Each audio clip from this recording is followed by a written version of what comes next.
Shirley or Donald, do you ever? Well, I think he certainly has a lot of tailwind in terms of support outside of the United States. I think especially the case that he's the first African-American president. I think a lot of people are excited about this reinventing of America, that the America they had in the Bush administration has changed completely. And a lot of minorities, for example, in Europe, in France or in Germany, are asking, where is our Obama? Why don't we have somebody like him? And I think that will definitely help whenever the United States needs support or allies abroad, that he can build on his own biography and enlist support. I don't know whether that will help in the economic turn. I think that will certainly be a matter of the United States themselves and the economic situation here.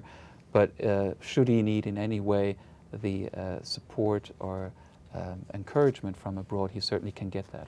Okay. And I open this up to all of you. Do you think people have a different expectation of Obama because he is black? Donald, do you want to open that? Well, certainly. I mean, this is just a sea change in the attitude of the outside world towards America. I don't think very many people outside of America ever imagined this would happen in their lifetime. And I've seen so many discussions and reports in Europe that are saying, well, this is a new America, this is a different country. And also, of course, it makes it more difficult because a lot of issues such as climate change were such that a lot of governments could hide behind the scapegoat of the Bush administration, could say, well, it's the Americans' fault, we really would like to, but we can't.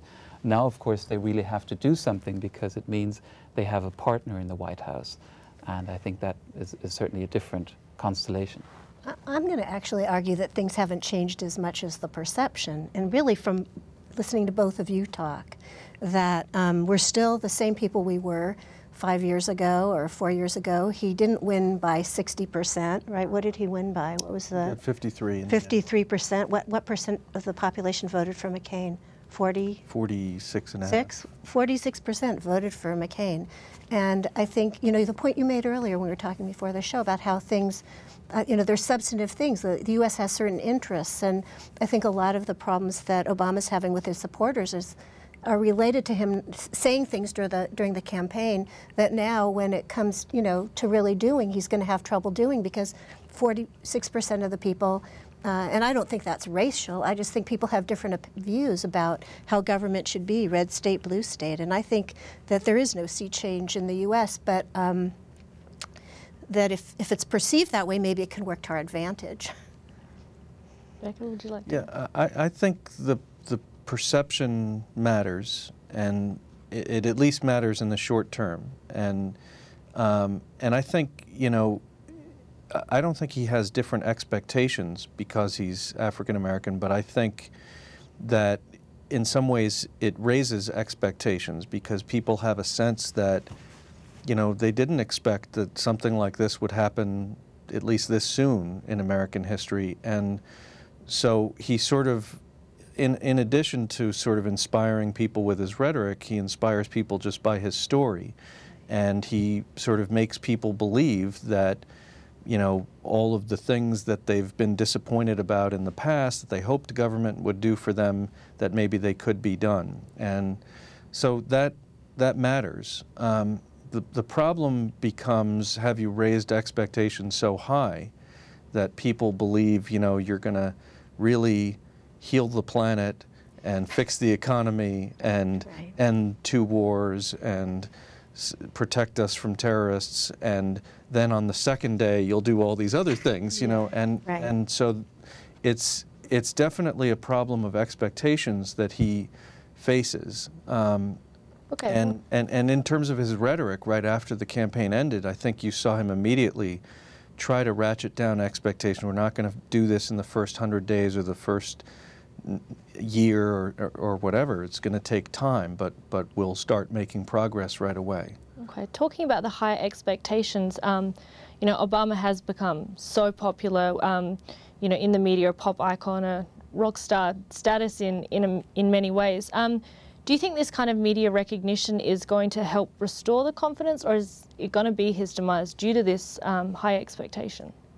I think it's both. I think it's a double-edged sword. It's his sort of status and celebrity not only sort of enhances his popularity and his approval ratings, it also enhances his popularity with members of Congress who seem sort of almost similarly, you know, gaga over Obama when he's in the room. Everyone wants their picture with him and so on. And so that helps him. But, you know, there is a point at which the expectations are totally out of line with reality, and he doesn't have a big S for Superman on his chest, and he can't just sort of wave his wand and fix all of the world's ills overnight. Donald, I open up this question to you. How has Europe taken to this so-called rock star status, and are they as intrigued, or are they just simply looking for results? Well, absolutely. They're obsessed with all the details from the White House, from the family, from Michelle, and from the kids. They know more about it than your average American, perhaps, because they follow it in their newspapers and the glossy magazines. And this is kind of a pseudo-royalty nowadays. It hasn't quite attained the status of Princess Diana, but it may soon do so. So it's quite remarkable. I think they project a lot onto him. And I think Larry is absolutely right. There will come a time when the reputation is a bit tarnished by some scandal or the other, or by some event that isn't to the liking of the observers. But I think it's an important issue in our world, in our media world, that an American president is so liked, is so ubiquitous in terms of the global audience.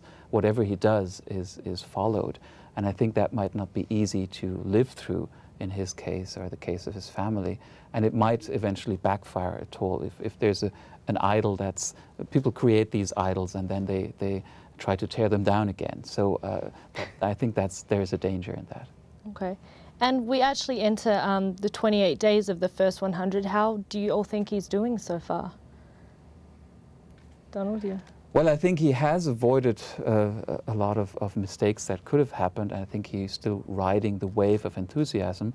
There have been a couple of problems with nominations and not unpaid taxes, but I think that's relatively minor in the big picture so far. Shirley, yeah. I think, you know, there are these huge initiatives. The stimulus package is a huge initiative. I am concerned. I think it could lead to, you know, as we start to borrow more, because, you know, it creates a huge deficit. As we start to borrow more, it could affect interest rates. It could affect the Federal Reserve's ability to keep the currency from inflating. There's things that could happen down the road that we'll be able to directly tie to what's going on right now. So I think he's done what people wanted him to do, but as an economist, I don't think it was a good idea. Okay. I'm sorry, but we have run out of time. Thank you for watching. I'm Simone Luca, and this is On Point.